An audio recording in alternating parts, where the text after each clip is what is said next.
Onesmoos gaafa maxxansitee baatu sabni Oromoo qabeenyaa guddaa argateera kan irraa fudhatamuu hin dandeenyedha.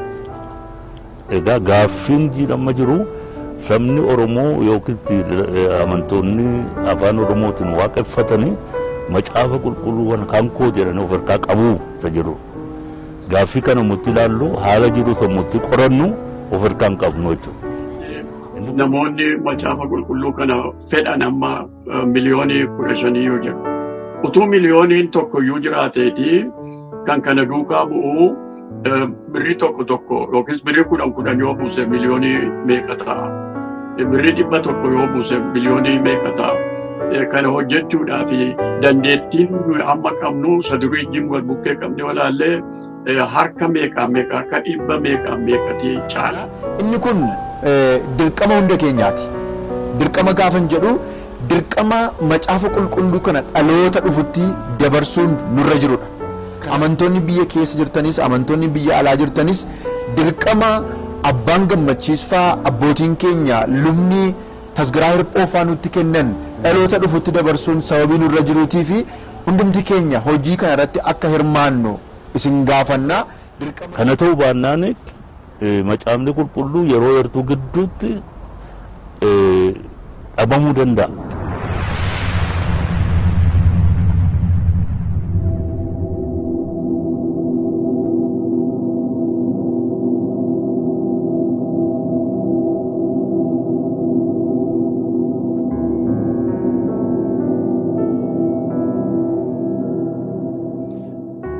Maqaan koo Tasgaraa Hirphoo Lookooti. Macaafa qulqulluu aanan jalqabe barumsa yommuu jalqabe pirezidentii Sinodoosii lixaa ta'ee utuun hojjedhu bara sana keessa waldaan bal'atee sabni bal'aan wangeela dhaga'ee macaafni qulqulluun waan hin jirreefaniif akka pirezidentii sanaatti yaada kana dhiyeessee macaafni qulqulluun hiikamee saba bira ga'uu barbaachisa kan jedhuun hojii sana jalqabsiisee ofii kootis duukaa bu'ee hojjechaa ture. Biyya Jarmaniitti sababii rakkinaatii fi yommuun dhufes asuma taa'ee qubeetti akka inni dabarfamuu fi irratti hojjedhee macaafota kana maxxansiisee horiis firoota irraa kadhadhee maxxansiisee biyyatti dabarsee ergeera. Macaafa qulqulluun anaa fi jireenya koo fi waan qabu hundumaa wajjin macaafni qulqulluun jireenya jedheetanii yaada anaafis saba keenyaafis. Maqaan koo Lubaa Ittafaa Goobanaan jedhama. Kanaan dura hojii waldaa Makaana Yesuus gara waggaa 36 lallabaa wangeelaa ta'ee jalqabee amma pirezidaantii waldaa Makaana Yesuus ta'ee geggeessutti hojjetaan ture. Bara 2009tti hojii koo raawwadhee amma soorumarra hin jira jechuudha. Amma hojiin koo macaafa qulqulluu afaan Oromoo kana keessatti warra jalqaba yaada kana kaasee walii wajjin walitti dhufnee dhaaba kana akka inni dhaabbatu galmaa'us godhe keessa nama tokko ta'een jira. Jalqabaa kaasee ammaattis immoo boordii dhaaba kanaa dura ta'een geggeessaa jira. Abdii Waaqtolaan jedhama. Waldaa Macaafa Qulqulluu Oromootti barreessaa olaanaa yookiin jeneraal sekireetarii isa jennu ta'een hojjetaa jira. Gara waldaa Macaafa Qulqulluu Oromootti kan hin dhufee jalqaba yeroo namoonni waldaa kiristaanaa irraatii walitti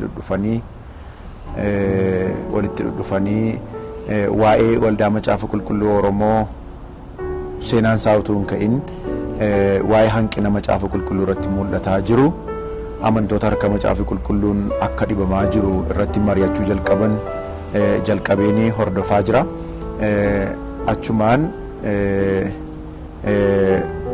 marii kana booda waldaan Macaafa Qulqulluu maxxansu tokko akka hundeeffamuutiif yeroo amantoonni kun namoonni kun yeroo isaan murteessanitti dookumentii garaagaraa qopheessuudhaaf gara mana mootummaatti akka inni galu achiiti eeyyamni hojii akka inni ba'uutiif yeroo sana waamichi naaf godhame. Anis waamichuma kana dhaga'uudhaan eeyyama baasuudhaatiif gara mana mootummaatti deddeebi'uudhaatiif dookumentoota garaagaraa qopheessuudhaan Waaqayyo nu gargaare yeroo gabaabaa keessatti keessumaa yeroonsaa yeroo itti dhukkubni addunyaa kana weeraree jiru dhukkubii COVID-19 yeroo sana keessa yeroo manni hojii mootummaallee cufamaa ta'e sana keessa ji'a tokko gidduutti eeyyama hojii argachuu dandeenye. Seenaan macaafa qulqulluu afaan Oromoo baay'ee dheeraadha. Seenaan isaa bara 1839 jalqabeetu waa'ee macaafa Oromoo afaan Oromoo yaadamuu kan ka'e hojjetamuudhaafis immoo carraaqqiin godhamaa ture bara sana jalqabeera. Kunis immoo nama biyya Jarmanii karaa waldaa warra Ingiliziitiin biyya kana dhufe akka misiyoonitti waama maqaan isaa Joon Kiraaf jedhamu isatuyyuu saba Oromoo kana yommutti dhufe argu sabni kun wangeela akka isaan qaqqabne saba guddaa saba bal'aa isaa ta'u kan arge wangeela saba kanaan ga'uutu narra jiraa yaada kana fudhatee ga'e. Yaada kanarraan kan ka'e macaafa qulqulluu afaan Oromoo hiikuudhaaf baay'ee yaalii guddaa hojjete. Dhumarratti bara 1872 keessa kakuu moofaa qooqaa naannoo kanaatiin qopheessee baaseera. Hamma tokko biyya keessa galee faca'eera. Itti fufee garuu hin hojjenna. Macaafni kunis hojiirra hin oolle amma beeknutti seenaansaa maxxanfamuu isaa biyya keessa galuusaa barame malee wanti beekamu hin jiru jechuudha. Joon Yohaannis Kiraaf isa jedhamu sana durayyuu yeroo sanayyuus taanaanii warri Raayinish Miishin jedhamanii baay'een isaanii afaan Oromootti hiikuu yaalanii turani. Garuu afaan Oromootiin hiikanii saba biraan ga'uu hin dandeenye. Akkasuma warri Katoolikis isa booddees isa duras yaalii kan godhanii tokkollee saba bira ga'uu hin dandeenye. Maaliif isa jedhamu deebii kanaafi wanti jiru Yohaannis Kiraaf kan jedhamu kuni yommuu biyya Itoophiyaa yeroo sana gaanii Haayile Sillaaseetu Ankoboriin jira. Ankoboriin yommuu dhufee Haayile Sillaaseen yommuu saba Oromoo rukutuudhaaf waggaatti si'a 2 rukutuudhaaf loltuu irratti dhaqaa yeroo sana duukaa dhaqee saba Oromoo ijaan argeera. Ijaan arguutuun ta'in afaan Oromoo saba Oromoo irraa bareera. Seenaa Oromoos argee akka Oromoon itti jiraatu, akka Oromoon itti jireenya isaa geggeeffatu, amantii Oromoon qabu hundumaa ilaalee afaan Oromootti macaafni qulqulluun yoo hiikame wayyaa jedhee mootichatti dubbate Haayile Sillaaseetti yeroo sana. Haayile Sillaaseen afaan kanaan akka hin hiikamne hin barbaachisu ittiin jedhe. Isuma utuu dhaga'uyyuu inni kanarraa deebi'uu hin dandeenye hojii kanatti fufuudhaaf namoota afaan Oromoo beekan wajjin kanarratti hojjechuu jalqabe. Attamitti hiikuu danda'e Kiraaf yoo jenne Kiraaf namoota Oromoota ta'an isa gargaaran hiikaa kanarrattis immoo qooda fudhatan akka nama 3 kana argate wajjin hojjetaa ture. Inni tokko Ruufoo jedhama. Nama Guumaa keessaa garbummaatti fudhatamee dargaggummaadhaan gurguramedha. Biyya Sudaanittis argate biyya Sudaanii gara Gibxii geesse walii wajjin hiikuu jalqaban. Isa booddees immoo nama akka Alaqaa Zannabee kan jedhaman afaan kana kan beekan nama Oromoodha jedhu hin qulqulleeffanne kamiin taanaan iyyuu isaanis qooda guddaa keessatti akka fudhatanidha kan beekamu.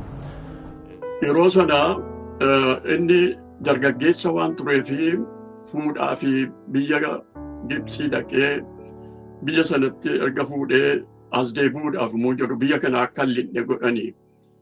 Yeroo sana maaliif warri Ortodoksii luboonni namichi kun afaan Oromootiin hiikee afaan Oromootiin dubbannaan waldaan keenya miidhama kan jedhamu irratti ka'anii akka inni biyya hin linne godhani. Isa irraa jalqabeenni karaa biyya yeroo sana biyya Tanzaaniyaa karaa sana lixee Mombaasaa taa'ee Mombaasaa keessan iyyuu ol ba'ee biyya Oromoo ga'uudhaaf yaalii guddaa godhee ture. Achitti haati warraasaas mucaan ishee deesses hin du'anii. Kana booddee inni biyyatti yommuu deebi'ee namoota macaafa kana hiikuu gargaaran ofitti waamee isaanii wajjin macaafa qulqulluu qopheesse. Macaafa qulqulluu yommuu qopheessu biyya Kirshoonaa biyya Switzerland yeroo sanatti ganda Kirshoonaa jedhamu iddoo misyoonii sanatti maxxansiise. Maxxansiisee yommuu qopheessu biyyatti galee saba bira fuudhee kan dhaqu namni hin turre. Inuma maxxanfame malee inni maxxanfame immoo biyya keessa iyyuu tamsa'ee biyya iyyuu hin geenye. Kanaaf namni fuudhee itti amanee immoo warri itti amanan immoo fuudhanii saba biraan ga'uu hin dandeenye. Inni kakuu moofaa duwwaa maxxansiise miti kakuu haaraa keessaas guutummaa kakuu haaraa kakuu moofaa keessaas iddoo garaagaraa afaan Oromootiinis waan garaagaraa kan inni caafe danuun kan hin maxxanfamin iyyuu jiru. Kan inni hojjete keessaa hojiinsaa inni guddaan kan ofii goote kanan argee yommuu biyyatti gale waa'ee Oromoodhaa caaffataan caafee sabatti hime amantootatti hime. Warri Siwiidin isa dhaga'ani, warri Jarmanii isa dhaga'ani, warri Afrikaa dhannee barsiifna jedhan hundinuu isa kana dhaga'aniitu sababii inni kana dubbatee fi sabi bal'aan kuni wangeela yoo dhaga'ee wangeela yoo fudhatee Afrikaadhaaf iyyuu eebba guddaa ta'a kan jedhamu kan inni dubbate kana dhaga'aniitu warri misyoonii Jarmanii kan Siwiidinis namoota biyyatti erguu jalqabani. Egaa inni hojjete kuni soo bira hin geenye macaaffataan jechuudha. Utuu bira ga'eera ta'eyyuu afaan inni ittiin hojjete suni sabni guutummaatti kan hubatu iyyuu ta'uu hin danda'u ture.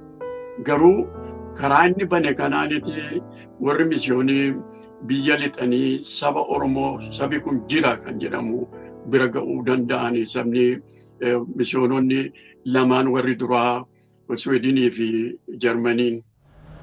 Kanatti aaneen hojiin guddaa hojjetame Onesimoos Nasibiin seenaa Onesimoos Nasib egaa Oromootti himuu nan barbaachisu.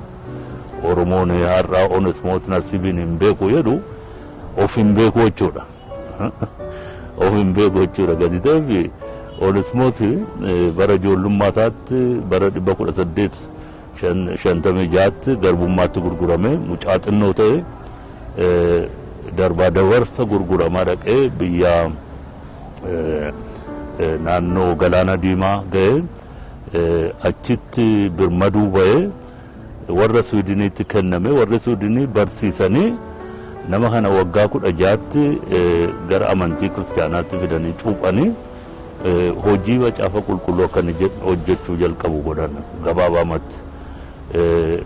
Onesimoositti taa'ee waggaa 13 gidduutti macaafa qulqulluu hiikee bara 1899tti macaafni qulqulluu guutuunsaa hiikamee biyyatti akka dhufuu danda'u godhame.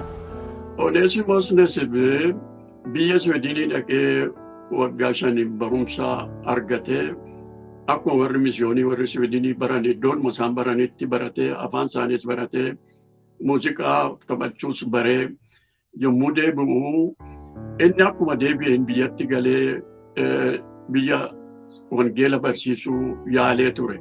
Yaalinni godhe kuni iddoon geenye. Si'a tokko karaa Sudaan ba'ee biyyatti galuudhaaf jedhee erguma biyya Oromoo ilaale biyya Sibuu kana erga ijaan argeeyyuu sababii rakkina poolitikaatiif yeroon sun hamaa waan tureef deebi'ee rakkina baay'eedhaan biyyatti deebi'eetu masawaatti deebi'ee achi taa'ee ammas immoo karaa shawaa deebi'ee dhufuudhaaf yaalee yommuu turu okkoboriin ga'anii achitti ammas deebisanii. Isa deebi'e kana mudee bu'uu ijoollee durbaa Oromoodhaa kan butamanii furamanii immoo achi Sweedinitti kennamanii isaan argeetu isaanii wajjin wangeelaa barsiisuutti dammaqe. Isaanii wajjinitti duraan dursee hiikaa macaafa qulqulluu utuu hin dhaqin sagalee Oromoo walitti qabanii caafuu jalqabani. Oromoon maal keessa jiraata? Mammaassi Oromoo maali? Weedduun Oromoo maali? Sagaleen inni dubbatu maali? Maa irratti waa dubbata?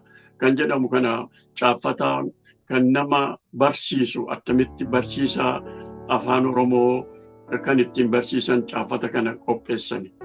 Ergasii booddeetii gattaa'ee macaafa qulqulluu afaan Oromootti hiikuu jalqabe. Macaafni inni dura hiikee kakuu haaraadha.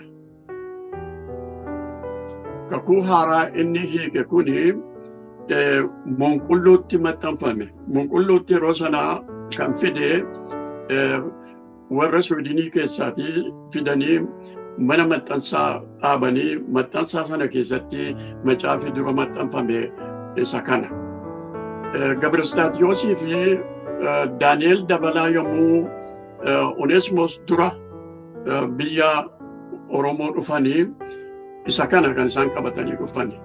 Malee macaafa qulqulluun guutummaatti yeroo sana hin hiikamne ture. Kana qabatanii dhufaniitu Fetoraalii Dibaabaan kana arganii gammachuu guddaa gammadanii afaan kootiin edaa Waaqayyo nutti dubbataa jedhani. Yeroo sana waldaan Ortodoksii reefuu dhaabataa ganama waldaa Ortodoksii dhaqanii dhaggeeffatanii deebi'anii immoo manatti immoo namoota gurguddoota waamanii kottaa turgumii dhagaa jedhan. Turgumii jechuun isa afaan keessaniin isiniif caafame macaafa qulqulluu jechuudha. Turgumii sana warra dhagaanii wangeelli dura afaan Oromootiin kan inni banamee sabatti dubbatame boojii karkarroo yookiis boojii coqorsaa isa jedhamu sana keessatti isa abbaan gammachiisi hiike kakuu haaraa kanaan kan inni bira ga'e. Macaafa faarfannaas immoo akkasuma faarfatanii ittiin namoonni kan isaanii ta'u afaan isaaniis Waaqayyo hin jaallata akka ta'e kan ittiin hubatanii isa kana. Attamitti garaagarummaan inni Oneesimoosii fi Kiraaf gidduu jiru kan Oneesimoos namatu fuudhee dhaqe warra amanetu baatee dhaqe baatanii dhaqan. Isa booddees immoo Oneesimoos yommuu biyyatti galuu macaafa fe'anii gaalatti fe'anii gaangootti fe'anii fuudhanii dhufani. Warra fuudhanii dhufan kanatu warra amaneedha. Warra amanetu isa ittiin luba ba'ani. Isa isaan birmaduu isaan godhe sana immoo sabatti hime. Kanaaf isa bira ga'uu danda'e. Afaan namni hubatuun afaan namni dubbatuun yommuu dubbatanii isa Waaqayyo dubbate kanatti akkasitti dabarsani. Kanaaf garaagarummaa guddaa ta'e inni kan Kiraaf namni fidee dhufee itti hin jiru. Utuu fidanii itti maniyyuu immoo akka sanatti qophaa'ee walqixxaatee namni kan hubatu ta'uu hin dandeenye kan abbaa gammachiisa akkasitti saba bira ga'uu danda'e. Sanyiin ni facaase suni dhaabuu hin dandeenye hin guddate. Abbaan gammachiisa erga du'ees rakkinni garaagaraa erga dhufees sanyiin yeroo sana faca'ee amma guddatee inni ijji isaa mul'atu kun isa jechuudha. Oneesimoos yommutti macaafa kana maxxanfamee of harka galu biyya Swiizerlaandii keessatti mandaraa Kirshoonaa kan jedhamtu ijaajjee wanta guddaa tokko dubbata. Maal jedhee amma gaa'eedha Oromoon wanta irra fudhatamuun qabeenya irraa fudhatamuu hin dandeenye argateera jedha. bara sana qabeenyaan mirgi Oromoo bara irraa fudhatamee turedha. Garuu isa kana irraa fudhachuu namni hin danda'edha. Maaliif macaafni qulqulluu jireenya namaatti al tokko linnaan wajjiniin du'a malee namni nama keessaa baasuu hin danda'amu. Kana argateeraadha. Egaa isa booddee immoo itti fufee bara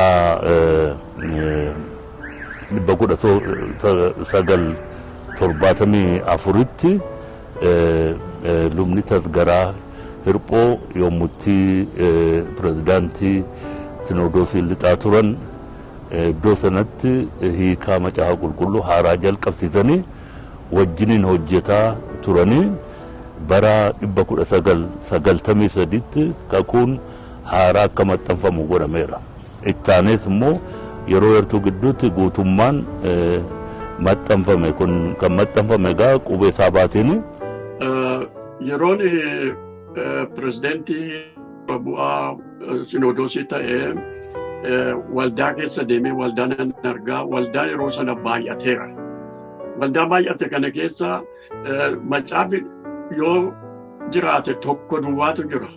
Waldaa 30 ol 60 ol keessa macaafa kanatu jira. Inni jiru immoo baay'een isaa ciccitee Finfinnee fa'itti geessanii achitti irratti waa hidhanii tottolchanii ittiin hojjetu. Macaafi faarfannaa fakkeenyaaf hin jiru. Ani ofii kooti yeroo hojjechaa ture harkaanani caafsise harkaan caafeen ittiin hojjedhe. Kun egaan seenaa yeroo sanaa yommuu ilaaltu waldaan jira macaafni hin jiru. Attamitti kun ta'uu danda'e nummoo maal gochuun nurra jira kan jedhamuun walga'ii Sinodoosii keenyaatti dhiyeesse. Yeroo sanaa walga'iin Sinodoosii rakkina kana waldaa keessaa waan beekuu fi macaafni qulqulluun kun hiikamee bal'inaan akka haaraatti iyyuu hiikamee bal'inaan nama bira ga'uun barbaachisaa akka ta'utti amane. Yeroodhuma sanaa namoonni wajjin hojjennu keessaatii obbo Tewofiloos kanaa kan jedhamanii barsiisaa afaan Ingilizii gaarii godhanii kan beekanii akkasuma afaan Oromoo kan beekanii abbaan isaaniillee warra wangeela fudhate keessaa warra duraatii akkasuma afaan Ingilizii afaan Amaarinyaa afaan kana sadan warra nama mo'atee ittiin hojjetu waan ta'eef yeroo sanaa dura bu'aa caafaa waldaa Sinodoosii sanaa waan turaniif isaan akka hojii kana itti madamamanii godhame. Ittaansee immoo lubi Gobbuu Boongaa dura bu'aa waldaa calliyaa guutummaa calliyaa ta'ee hojjechaa kan ture waldaa keessatti kan dhalatee guddatee waldaa keessatti hojjetee hojii waldaa seenaa waldaa kan beeku itti akka dabalamu warra alaa keessaa immoo luba Maanfreedsaa warra jedhamanii nama Jarmanii nama afaan Oromoo gaarii godhee mo'ate isaan kun sadan Finfinnee dhaqanii akka hojii kana jalqabanii fi Sinodoosiin keenya 1975tti murteessee gara Finfinneetti isaan erge. Yommuu dhufanii Louis Harms Hostel keessa ta'aniitu hiikaa kana jalqabani. Ergasii booddeedha. Waggaa 2-3 booddeedha kan isaanii Bible Society'tti iddoo argatanii achi keessa biiroo isaanii keessa ta'anii hojjechuu jalqabani. Egaa yeroo sanan pirezidaantii yommuu ture dudubbisuudhaanii isa isaan caafan kana immoo ilaalee namootatti kennuudhaanii yeroon sun yeroo rakkinaa waan tureef akki nu itti macaafa kana hojjenne akka isaa baay'ee rakkisaa ture yeroonsa yeroo rakkisaa ture maaliif yeroon mootummaan waaqayyoon jiru jedhee lallabu nummoo waaqayyo jira jennee macaafa qulqulluu hiikaa jirra. Namooti baay'een illee kun yeroo isaa mitiin dubbatina hiikinaa iyyuu kan nu jedhaniyyuu turan. Garuu nuyi dhiisuu hin dandeenye macaafni qulqulluun akkuma sila jedhe jireenya keenya waan ta'eef isatu ija keenya bane waan ta'eef itti fufnee hojjenne. Egaa macaafni kun yommuu harkaan caafamee yookiis makiinaadhaan rukutamee nutti dhiyaatu akka sadiitti qopheessine. Tokko Sinodoosii dhaqa. tokko abdana biyya Jarmaniitti ergama. Inni hafe immoo Bible Society keessatti warra hojjete biratti hafa.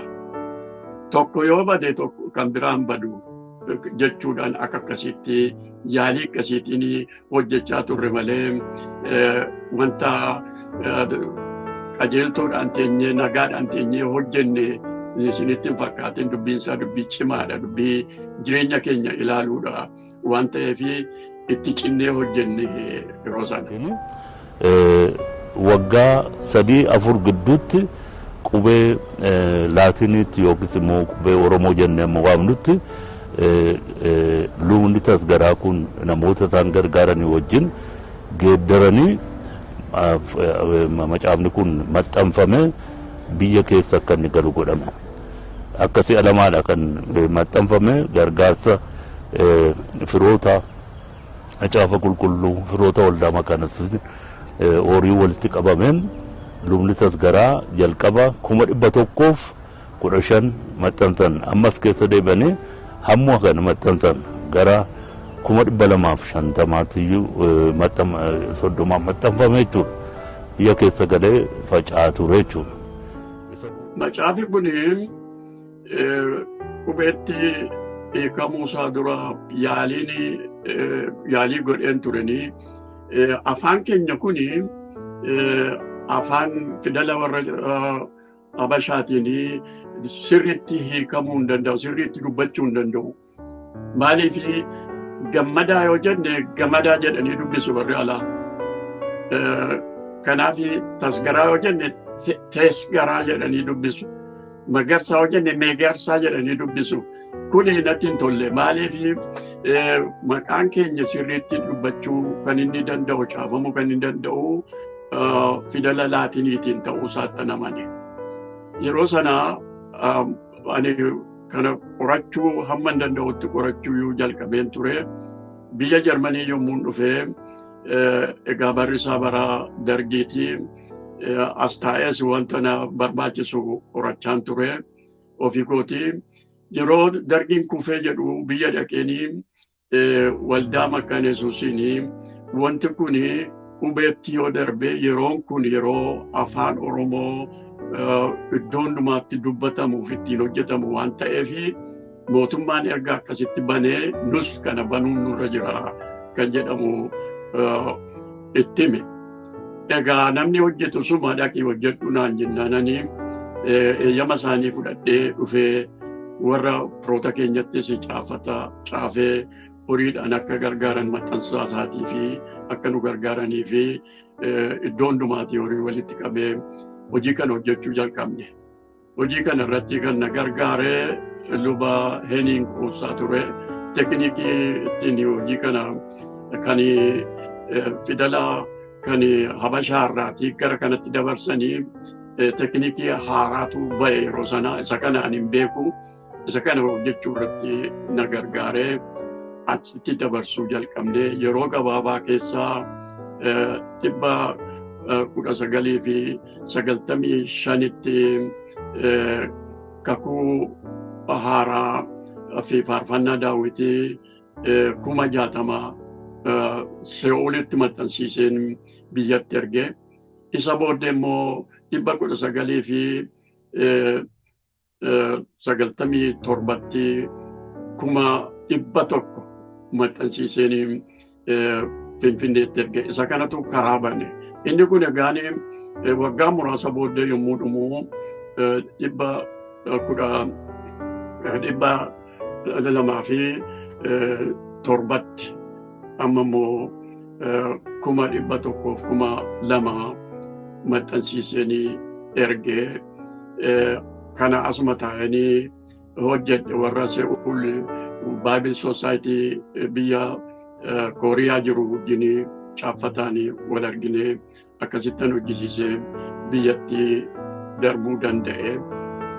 Akkasitti kan hojjetame egaa akka inni itti hojjetame nama baay'eetu irratti wal ga'ee hojjete akka namni baay'een irratti dubbatu kana miti kutannoodhuma qabuuna nama hin danda'uun hojjedhee beekumsa baay'ee illee kanaaf hin qabu yoon ta'e garuu kutannoo cimaadhaan booree fudhadheen kanarratti iddoo garaagaraatti namoonni illee hamma kana maxxansiisuun hin danda'amu naan jedhanii hin danda'aman jedha. Maaliif dubbiin kun kan Waaqayyo yoo ta'e Waaqayyo horii qaba waan ta'eef Waaqayyoon hin kadhadha.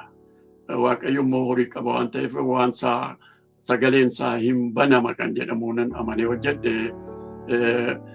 Itti yeellaan amma hojjetame kanatti immoo kunoo saba bira ga'ee dammasseera sochooseera jedhanii amana. Isa booddee itti fufee kan maxxanse Bible Society Itoophiyaa yookiis immoo mana macaafa qulqulluu Itoophiyaa kan jedhamu isatti maxxansaa ture ammaatti. Haa ta'u iyyuu malee akka baay'ina amantootaatiin akka barbaachisaatiin maxxanfamaa hin jiru kan jedhudha. Kan nu kakaases immoo kanumaa jechuudha. Amanaan macaafa qulqulluu yookiis immoo Gooftaa Yesuus Kiristoositti amanu namni afaan Oromootiin dubbatu biyya kana keessatti har'a yoo yarate gara miliyoonii 15 ta'a. Macaafni amma faca'e immoo yoo baay'ate miliyoonii 5 ta'u. Egaa miliyoonii 10 ol macaafa qulqulluun qabu of harkaa jechuudha. Hanqinni macaafa qulqulluu akka waliigalaatti jira. Afaan hundumaa irratti jechuu barbaadeen. Haa ta'u iyyuu malee macaafni qulqulluun inni kan Oromoo kun immoo caalaatti miidhameera. Akkaataan itti macaafni qulqulluun afaan Oromoo miidhame yookiin hanqinni isaa mul'ate tokkoffaa irratti xiyyeeffannaa waldootii dhabuudha. Waldootiin kiristaanaa macaafa qulqulluu kanatti fayyadaman waldootiin warra wangeelaa jedhaman xiyyeeffannaa itti kennuu dhiisuudha. Jalqabumaa kaafnee yoo ilaalle bara Abbaan Gammachiis macaafa afaan Oromoo hiikan bara 1899 keessa macaafni kun Abbaan Gammachiis firoota macaafaa kanaa wajjin ta'uudhaanii gara macaafa 1700 kan ta'u maxxansanii yeroo jalqabaatiif fidanii.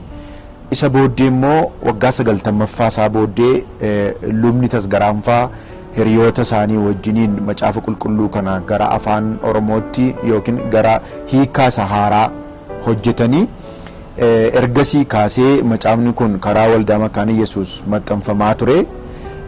Haa ta'u iyyuu malee macaafni maxxanfamaa ture kun hamma barbaadamu yookiin lakkoofsa amantoota warra wangeelaa biyya kanaa wajjiniin kan wal simu kan wal gitu miti. Inni kun egaa jalqaba kan dubbadde inni jalqabaa rakkinni mudate waldootiin kiristaanaa xiyyeeffannaa itti kennuu dhiisuudha. Inni lammaffaa immoo macaafni qulqulluun kun kan maxxanfamaa ture karaa waldaa macaafa qulqulluu Itoophiyaati. Waldaan macaafa qulqulluu Itoophiyaa immoo afaanota baay'eedhaan maxxansa. Inni kun egaa humni isaa akka inni macaafota kana hundumaa walqixatti amantoota hundumaatiif walqixatti hin maxxansinee fi daangaatti ta'eera jechuu barbaadeen. Kanaatii fi dhiibbaan jira. Tokkoffaa dhiibbaan jira. Dhiibbaan macaafa kanarra jira. Sababni isaa jalqabumaa jalqabeeyyuu afaan kanarras dhiibbaan tureera. Inni kun ammallee macaafa kanarratti akka mul'ataa jiru argaa jirra. Sababni isaa humna duwwaatu hin taane macaafni kun saba kana baay'ina saba kanaatiin baay'ina amantoota afaan Oromootiin waaqeffataniitiif akka hin geenye inni kun illee karaa garaagaraa dhiibbaa gochuu danda'a. Maaliitiif dhaabni maxxansaa kun tokkoffaa irratti namoota afaan kana danda'an illee miti namoota Oromoo jechuu dandeenya. Inni lammaffaan immoo waldaa warra wangeelaa illee miti jarri warri mana macaafa kana maxxansaa turan jechuudha. Kanaatiif hanqinni kun karaa baay'ee ilaaluu dandeenya. Karaa waldaa kiristaanaa rakkinaa jiruun xiyyeeffannaa dhabuu ilaaluu dandeenya. Inni lammaffaan dhiibbaas ta'uu danda'a. Inni sadaffaan immoo akkuma jalqaba dubbanne humna ittiin macaafa kana maxxansanii amantoota kanaan ga'an illee ta'uu danda'a. Hanqinni isaa kan dhalate iddoo tokkoffaatti macaafni qulqulluu kun abbaa hin qabu jechuu danda'ama. Macaafa qulqulluu dhaaba macaafa qulqulluu Itoophiyaatiyyuu akkuma itti dhaga'ame yeroo barbaachisaa ta'ettiyyuu fuudhee maxxansa malee akka abbaatti hojii kana waan hojjetaa jiru nutti hin fakkaatu. fakkeenyaaf bara hojii makaanas keessa ture gaaffiin dhiyaate 100,000 murtii ta'u macaafni qulqulluu Itoophiyaa dhaabni macaafa qulqulluu Itoophiyaa 6,000 duwwaan maxxansuu danda'aadha. Egaa dandeettii isaati jechuudha waan kumatamuu hin qabu. Hamma kana duwwaa maxxansuu hin danda'aadha. Kun egaa maanninni abbaa dhimmamee ofii isaatii hojjetutti hin jiru gatii ta'eef hamma isatti dhaga'amu hamma maxxansuudhaaf dandeettii qabu horii qabu duwwaadhayyuu maxxansaa jechuudha. Kun hanqina guddaa uumeera.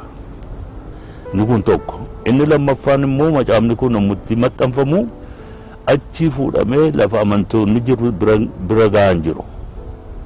Asuma magaalaa na keessatti namoonni dhaqanii mana macaafa qulqulluutii bitanii achi magaalaa na keessatti gurguru. Yoo baay'ate yerate naqamteen darbu. Kanarraan kan ka'e amantoonni utuu macaafa qulqulluun qabaatin utuu argin ijumaan nu arguu isaanii nan shakkan. Gooftaa Yesuus Kiristoos fudhataa jiru jechuudha. Abbaa dhabuurraan kan ka'eyyuu abbaatti dhimmamuu dhabuurraan kan ka'eyyuu macaafni kun dhaqee namumti maxxantu dhabamuu danda'a jechuudha. Hin qabu horii yoo jedhe dhaabni macaafa qulqulluu itti maxxansuudhaaf horii hin qabu yoo jedhe hin dhaabbata jechuudha. Dubbiin isaa garuu waa'ee horii qabaachuuf dhiisuutu hin ta'in waa'ee itti jiraachuuti. Macaafa qulqulluu itti jiraachuu erga ta'e namni ofirraa kutee akka biddeenaa akka nyaataa akka dhugaatii isarraa fudheetuyyuu dubbii waaqayyoo sagalee waaqayyoo kana argachuudhaaf horiitti baasaa jechuudha. Dhimmamee maxxanfataa jechuudha. Isa kana kan gara kanatti nu geesse jechuudha. Waldaa macaafa qulqulluu Oromoo hundeessuun jalqaba irratti barbaachisummaan isaa inni guddaan hanqina macaafa qulqulluu irratti mul'ataa jiru kana guutuudhaaf baay'inni amantoota afaan Oromootiin waaqeffatanii biyya kana keessas ta'u biyya alaas jiran baay'inni macaafa qulqulluu afaan Oromootiin maxxanfamee walgitaa miti. Baay'ee garaagarummaa guddaatu gidduu jira lakkoofsa isaa yoo ilaalle jechuu barbaadeen. Isa kana guutuudhaatii fi waldaan kiristiyaanaa walitti dhufuudhaan amantoonni walitti dhufuudhaan macaafa qulqulluu kan isaaniif maxxansu tokko jiraachuun sababii irra jiraatuutii fi waldaa macaafa qulqulluu Oromoo jedhameetu hundeeffame. Inni lammaffaa immoo barbaachisummaan waldaan macaafa qulqulluu Oromoo hundeeffameef macaafni qulqulluun akka inni abbaa godhatu yookiin immoo macaafni kun kan kooti macaafni kun kan keenya dhaabni jedhu waldaan akka isheen akkas jettuutii fi barbaachisaadha waldaan macaafa qulqulluu Oromoo hundeeffamuunsaa. Sadaffaa irratti macaafota koomentarii garaagaraa keessumaa barattoonni teoloojii kan irraa baratan amma ammaatti baay'inaan afaan Ingiliffaatiif afaan Amaariffaatii kan itti fayyadaman garuu iddoo garaagaraatti manni barumsaa teoloojii barsiisuu afaan Oromootiin babbanamaa jiru. Jara kanaatiif illee afaan isaaniitti hiikuudhaaf wantoota isaan irraa baratan systematic theology faa NIV gurguddaa wantoota garaagaraa kana gara afaan Oromootti deebisamee akka jarri kun yookiin barattoonni kun irraa barataniif illee kaayyoo isa gara biraadha jedhameetu yaadama. Barbaachisaan isaanii guddaan macaafni qulqulluun kun akka Onesmoos jedha. Onesmoos gaafa maxxansitee baatu sabni Oromoo qabeenyaa guddaa argateera kan irraa fudhatamuu hin dandeenyedha. Egaa gaaffiin jiidhamma jiru sabni Oromoo yookiin amantoonni afaan Oromootiin waaqeffatanii macaafa qulqulluu kan koo jedhanii of harkaa qabuu isa jiru. Gaaffii kana mutti ilaallu haala jiru sammutti qorannu of harkaan qabnu jechuudha. Inni kun dubbisa guddaadha. Abbaa qabaachuudha baatee borii macaafni kun akka hin barbaannetti galagalee keessa isaas immoo wanta garaagaraas itti galee maxxanfamee dhufee nurka galuu danda'a. Amantii isaayyuu balleessuu danda'a.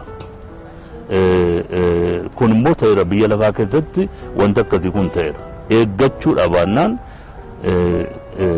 macaafni kun keessaas garmaleetti hiikamee amantiirra nu jallisuu danda'a jechuudha. Isa kanaaf abbaatti gochuudha. Inni lammaffaan immoo abbaatti gochuudhaan waan ta'uun gaatti akka inni saba afaan Oromootiin waaqeffatu bira ga'uu danda'u. Hamma danda'ametti waldootiitti dhiyaachuu akka danda'u isa kanaaf jalqabame. Kana ta'uu baannaan macaafni qulqulluu yeroo heertuu gidduutti dhabamuu danda'a. Dirqaman qaban warri amma maxxansaa jiran dhiisuu danda'u. Yoo isaan dhiisne immoo maaltu ta'a jedhu hin jiru jechuudha macaafni. Isa kana kaayyoon isaa immoo akkuma amma jedhame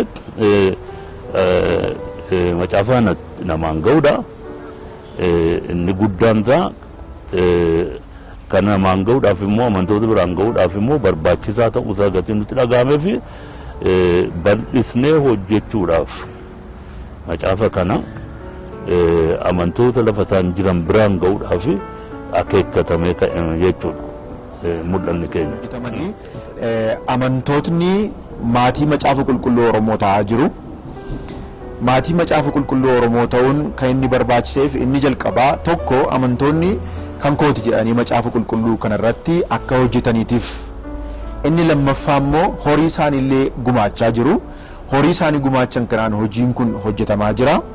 Egaati gara maalturraa eegamaatti yoon dhufe amantoonni inni jalqabaa hanqina macaafa qulqulluu irra ga'aa jiru sirriitti akka isaan beekan akka isaan hubatan gochuun barbaachisaadha. Sababni isaa namni baay'een waa'ee macaafa qulqulluu kanaa hin beekani. Eessa akka inni dhufu, akkamittiin akka inni maxxanfamu, jiraaf hin jiruun isaayyuu hin beekamu. Inni kun caalaatti kan mul'atu gara baadiyyaatti yoo gadi bu'amedha. As magaalaa keessatti naannoo magaalaatti macaafni qulqulluun karaadhuma namoota dhuunfaallee karaa naggaadotaa yookiin karaa daldaltootaa argachuu danda'u. Waldaa kiristaanaa keessa hin jiru inni kun. Karaa naggaadotaa namoonni magaalaa keessa jiran argachuu danda'u. Baadiyyaa keessa namoonni jiran garuu baay'een isaanii macaafa qulqulluu argataa hin jiran. So kanaatii fi inni jalqabaa kaayyoonni guddaan amantoonni waa'ee hanqina macaafa qulqulluu akka isaan baran gochuudha. Inni lammaffaan karaan ittiin macaafni qulqulluun kun argamu rakkinni erga jira jenneeti rakkina kana furuudhaatii fi karaan isaa kamii kan jedhu waa'ee waldaa macaafa qulqulluu Oromoo hubachiisuudha. Kaayyoon waldaa macaafa qulqulluu Oromoo kanadha. Mul'anni isaa kana ergama akkasii qaba jechuudhaan amantoota hundumaatti himuun hojii isa lammaffaadha. Kanatti aansuudhaan maaltu immoo isaanirraa eegama amantoota irraatiin maaltu eegama kan jedhuutii fi hojiin maxxansaa macaafa qulqulluu horii barbaada. Horii salphaayyuutu hin taane horii guddaa barbaada. Maaliif amma ammaatti manni maxxansaa macaafa qulqulluu Oromoo yookiin akkuma waliigalaatti macaafa qulqulluu maxxansu biyya kana keessa hin jiru. Dhiyoottis hin argannu.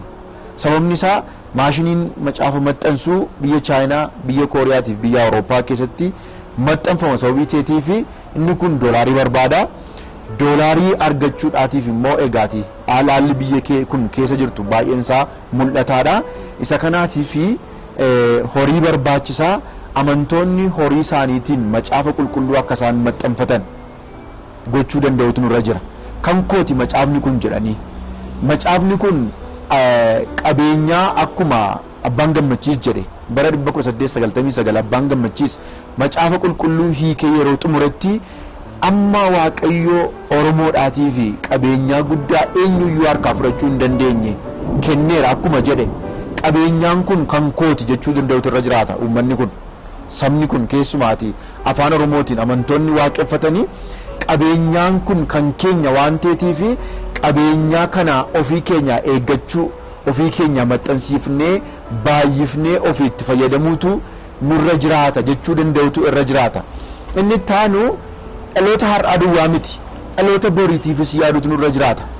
Amma keessumaati tooftaan ittiin biyyi lafaatti fayyadamaa jirtu keessaa inni guddaan an jedhee yaadu soft koppiitti fayyadamuudha. Amma dhaloonni ammaa macaafa qulqulluu baateen deemu. Macaafa qulqulluu piriintii ta'e yookiin maxxanfame baatee deemuu hin jaallatu hin barbaadus. Sababni isaa moobaayilii isaa boorsaatti baatee deema karaa moobaayilii isaatii achirraa fayyadama. Inni kun immoo balaa hamaa biyya kanatti dhufaa jirudha. Sababni isaa macaafni maxxanfamu macaafni haardi koppiidhaan amantoonni itti fayyadamaa jiran kun yoo bade bor seexannillee karaan ittiin vaayirasii xiqqoodhaan soft koppii kana balleessuu danda'u illee tooftaa gara biraadha. Kanaatiif maxxansaa kanatti fayyadamuun amantoonni hundumtuu macaafa maxxanfame kana argachuun isaanii dirqama.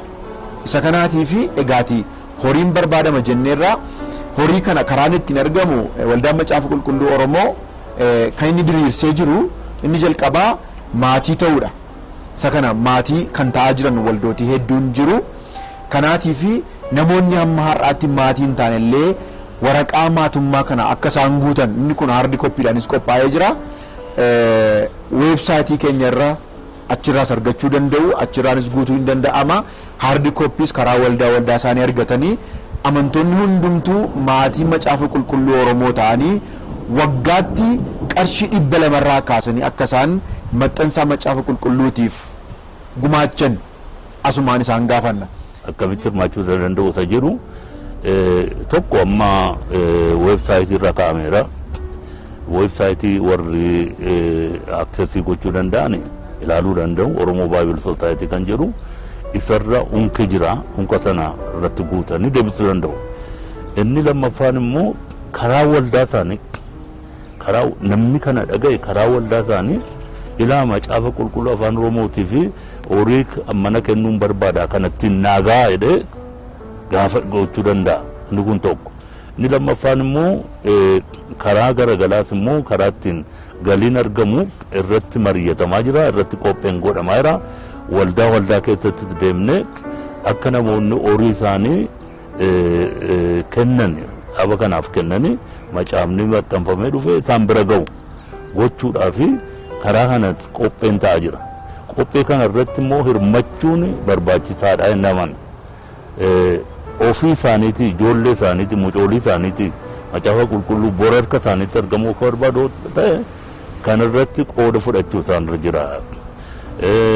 Sadaffaa immoo bilbila kaa'amee jira.